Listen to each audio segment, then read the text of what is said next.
And I think now that they have this majority, they're going to be able to get this stuff through very easily. But they're also going to face very sincere questions from Canadians. Now that you've told me you want to bring me along, how exactly are you going to execute on that? And this document did not provide a lot of those answers.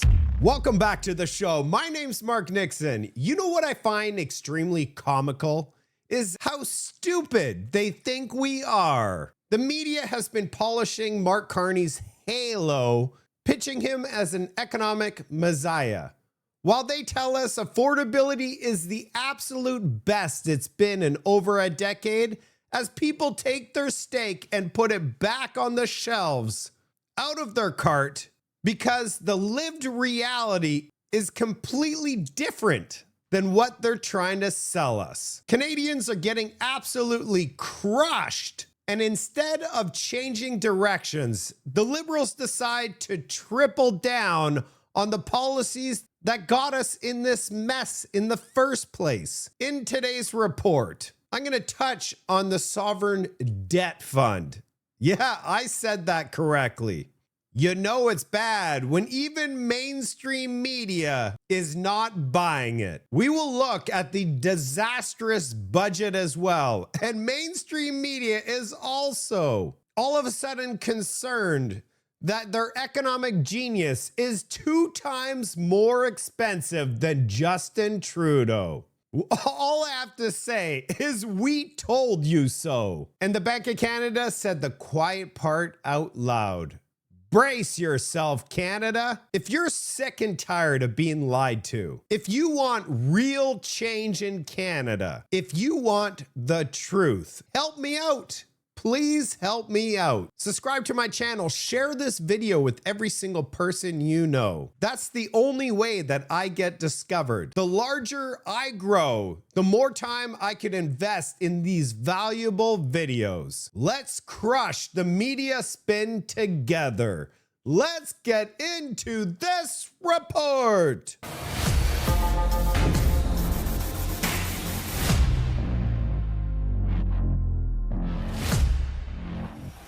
What's the Liberals' plan here to get economic rocket fuel to make this country rich again? Create a new fund in order to fund their projects, the ones that they select are winners, and not invest anything on the losers. Usually the private sector wants to protect money and have economic growth, but when the government gets involved, they pick the winners that eventually become losers. When was the last time they were responsible with any of the tax dollars that we have provided them? Do you know how many funds this Liberal government have created? The Canada Infrastructure Bank, $45 billion they announced in November. Now their new sovereign debt fund, I call it debt fund because we're using debt to finance this thing. Another $25 billion on top of the $45 billion. The Strategic Innovation Fund and the Canada Strong Fund. These Liberals continue to create funds that go nowhere. We have nothing to show for all of these funds. It's just to create new departments to spend even more money. But what do we get at the end of the day? Even mainstream media are starting to have second thoughts on this new fund. We're going to have our Canada Strong Fund. Canadians will benefit. We announced the first Canadian Sovereign Wealth Fund, Mr. Speaker. A fund to build Canada strong, a fund that will allow Canadians to build this country like never before, to invest in projects across this country, to allow Canadians to invest alongside the government, to make sure that we all benefit. Mr. Speaker. Help me understand this. I think that individual investment thing is more of a gimmick, frankly, for public relations purposes. Translate into David terms, right? Like what are we talking about here? I'll be looking for the details tomorrow. You know, we really only heard those words today. Help me understand this. I think the ultimate goal of this should not be to just help a private project get going. You mentioned the pipeline that can't stand on its own 2 feet. Translate into David terms. I was a bit surprised, like you were, Vashi, at the vagueness, frankly. We already have some versions of this in Canada, so I'm not sure how is this not going to replicate the pension board? Help me understand this. We heard a lot of aspects of what this new sovereign wealth fund will do, so I think we need more clarity, and hopefully we get it tomorrow. Translate into David terms. I'll be looking for the details tomorrow. You know, we really only heard those words today. What was François-Philippe Champagne doing standing up in question period after burying this thing, drilling it into the ground, repeating the same really lousy line over and over again, which gave no substance whatsoever. So I don't blame people for saying, oh, we're lacking details. It will be a boondoggle. Do you want to know what the most absurd thing is about this entire thing? Is Mark Carney is not invested in Canada. His entire net worth is invested outside of Canada. 93% in the United States, only 0.5% in Canada. So you're telling me the Prime Minister of Canada invests $0 into Canada and he wants you to invest in this sovereign debt fund. And don't worry, Canada, if you reject Mark Carney's offer to invest in this fund, he's gonna invest it for you and your kids are gonna have to pay for it. Canadians are really confused with all of these funds. They have no idea what this new fund is going to do. It's going to help fund these major projects. Lydia here, a political analyst, is trying to make sense of Mark Carney's math. I'm not sure how the math works for Mr. Carney. Maybe you need a PhD in economics to understand this one. I don't think you need a PhD to know that this is just another liberal slush fund. They don't want you to understand where the money is going. Hey, I don't have a PhD in economics, but wouldn't it make sense if a project actually makes money that the entire world would invest trillions of dollars into Canada because there's a massive return on that investment instead of the government creating funds because nobody in their right mind would invest in Canada, including the Prime Minister. He is not invested in this country whatsoever, but let's just create a fund borrowed by debt in order to finance Mark Carney's net zero fantasy. Wouldn't it make more sense just to remove all of the red tape and all the anti-energy policies and the government get out of the way? We would have trillions of dollars come into our country. Just so people are aware, there's $17 trillion worth of oil in Alberta. Our national debt is $1.28 trillion. That means if we just pump a little itty bitty bit of this oil, we could be debt free in Canada. So next time you look at the Liberal government and you struggle to afford the necessities of life, all of your struggles is because of them. And Pierre Poilievre is bang on with his analysis. And here's another question. If a project has a business case, why would the government need to fund it? If it doesn't have a business case, why would the government want to fund it? And why can't projects get funding now? Is it because investment doesn't exist? Of course not. There's $1 trillion of investment from Canada, now invested outside of Canada, according to Royal Bank. In fact, Statistics Canada reported in Q3 of last year that trusteed Canadian pension funds held $1.33 trillion in foreign assets. That is, a majority of Canadian pension funds are now invested outside of Canada. There are more Canadians opening businesses out of Canada than in Canada. The investment exists. It comes from our country. It just can't get a return in our country. Putting another $25 billion on the national credit card to pad a Liberal slush fund will not change that. What we need is for the Liberal government to get out of the way. Get out of the way and repeal the anti-resource law, C-69. Get out of the way and repeal the ban on shipping oil off the BC coast. Get out of the way and scrap the industrial Liberal carbon tax. Get out of the way and approve a pipeline to the Pacific by this summer. Get out of the way and unlock and unblock our economy. That is how we will make Canada the richest, most affordable country anywhere on earth. Doesn't it just infuriate you that it is so easy for our country to turn itself around? All that needs to happen is the government needs to get out of the way and allow our country to prosper. We're going to move on to the budget. And brace yourself. There was something inside this budget that everybody just skimmed over. Luckily, Lisa Raitt did not. The Liberal government is preparing for some stormy times ahead. Something that you and I both know a lot about, being where we're from, the EI extension that's happening. Yes. That is the warning sign that we know that there's going to be problems coming. I mean, you've seen announcements already happening from large corporations getting ahead of what they perceive as being downturns in their own economies and offering buyouts and offering retirement packages. I think that's just the beginning. The Bank of Canada provided extreme warning today. We're going to take a look at it later on in this segment. But first, let's finish off with the budget.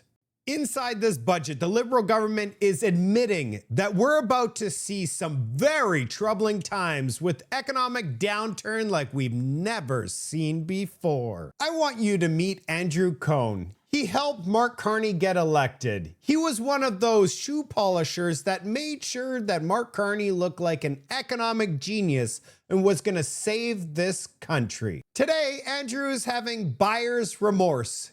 He looked at the spring economic update and is like, uh-oh, maybe we made the wrong choice as Prime Minister. We tried to warn Canadians.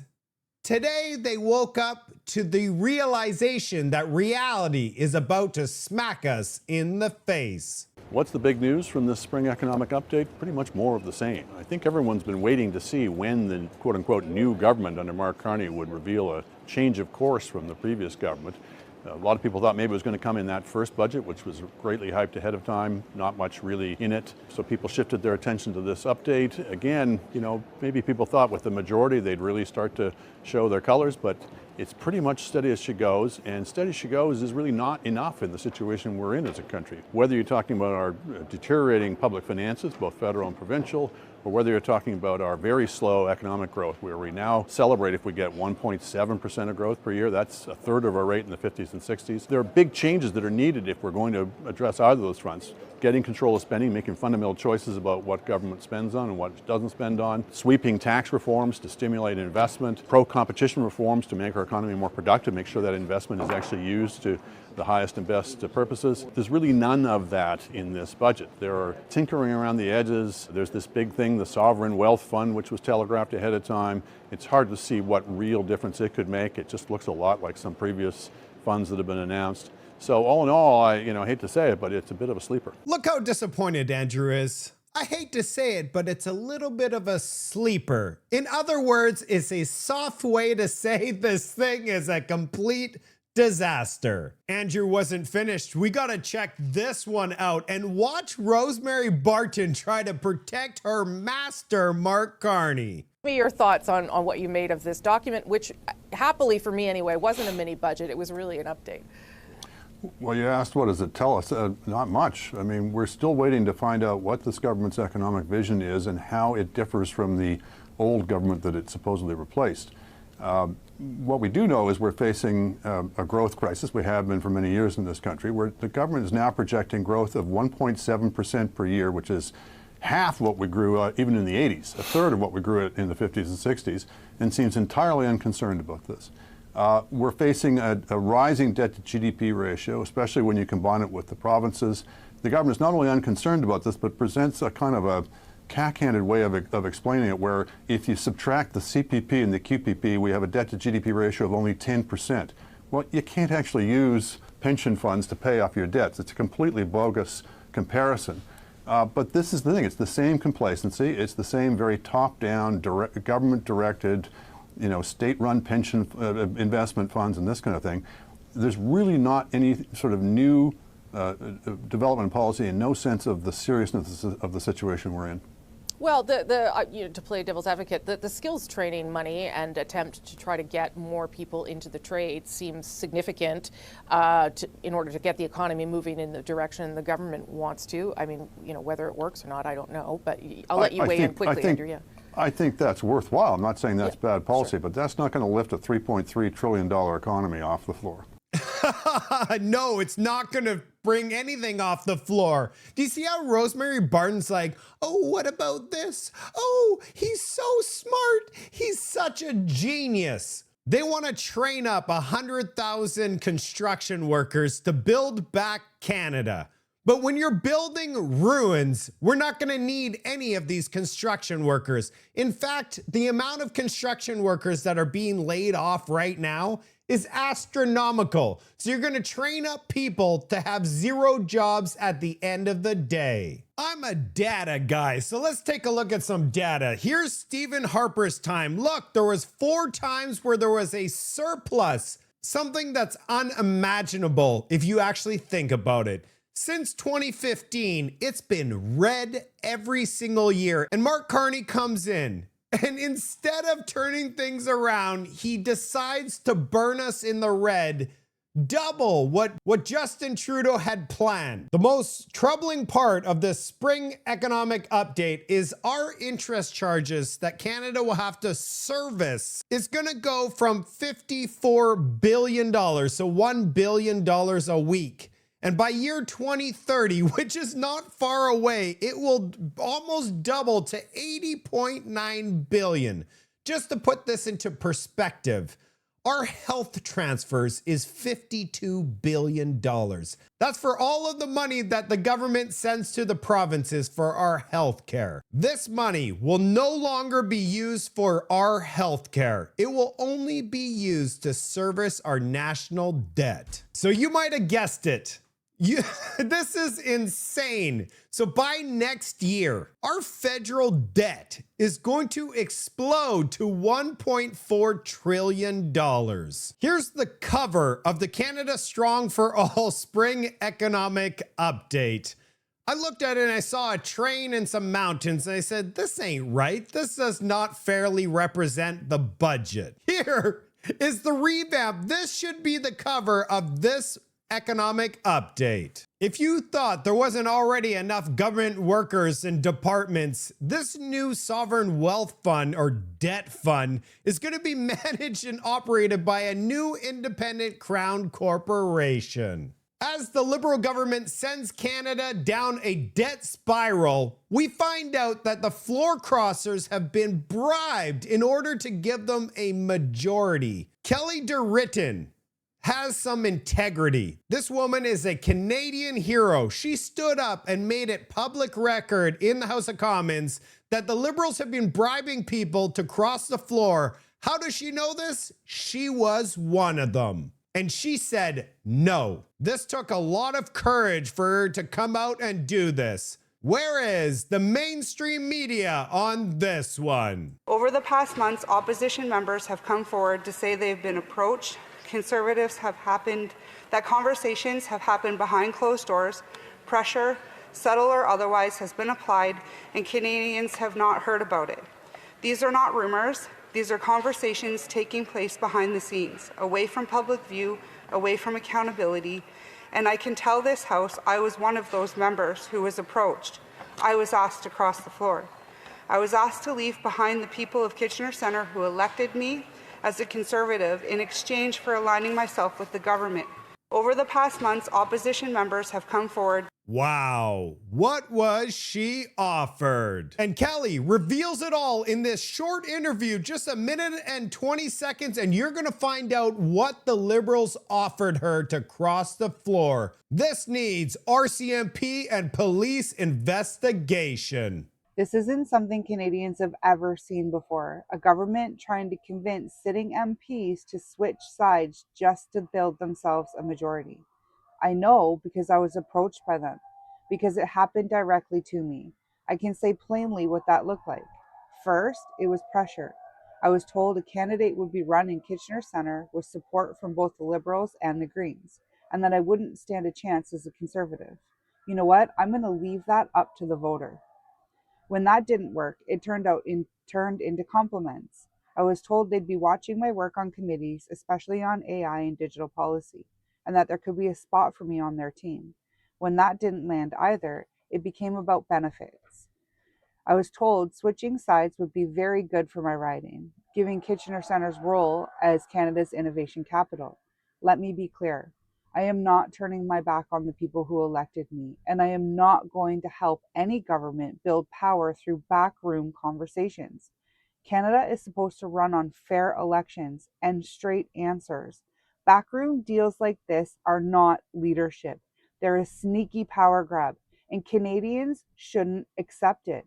This is exactly why they need to keep committee structure as elected, not recruited. Then, in a committee with a $300 million debacle, Maggie Chi says she wants it in camera, meaning turn the cameras off so that no Canadian knows what we're saying. With that, I move to have the meeting in camera. The meeting is in camera already. It is in camera. No? Public. Oh, sorry. It is in public. Is there will of the committee to go? The rest of this committee, the cameras were off. So now that the Liberals have secured their majority, they don't want you to see what they're doing in committees.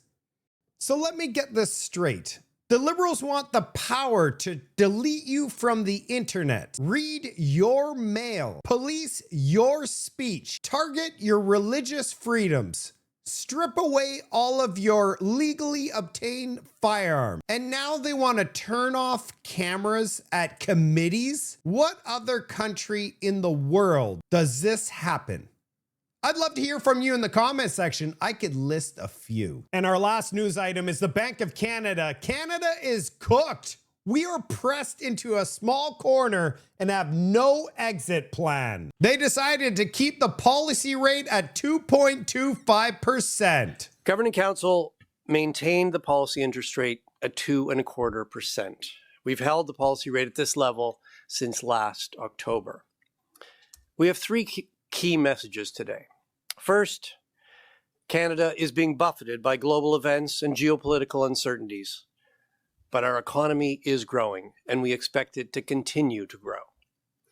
Second, after more than a year with inflation close to the 2% target, higher global energy prices are pushing inflation up. The surge in gasoline prices, combined with still elevated food price inflation, is squeezing more Canadians.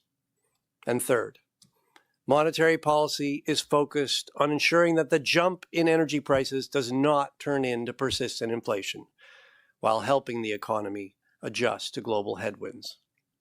We are committed to keeping inflation low and stable over time. Uh-oh, Houston, we have a problem. We got a problem, Canada. We're expected to grow 1.5% this year and 1.5% for the next several years. That does not include an economic downturn. And their newest budget that they just delivered has $65 billion in spending, deficit spending, without a recession. What happens if we hit a recession in Canada? The Bank of Canada is seriously concerned about what's happening around the world. If oil prices continue to be elevated, the Bank of Canada will be forced to increase interest rates not once, but multiple interest rate increases back to back. What do you think's gonna happen to an already frozen solid real estate market? And what's gonna happen to an economy that's barely growing just a little itty bitty bit? We could be faced with one of the worst economic downturns in our lifetime. So you spell out two kind of major risks. One is oil prices remain elevated and you're forced to raise interest rates. The other is the CUSMA talks take a turn for the worse and you are forced to cut.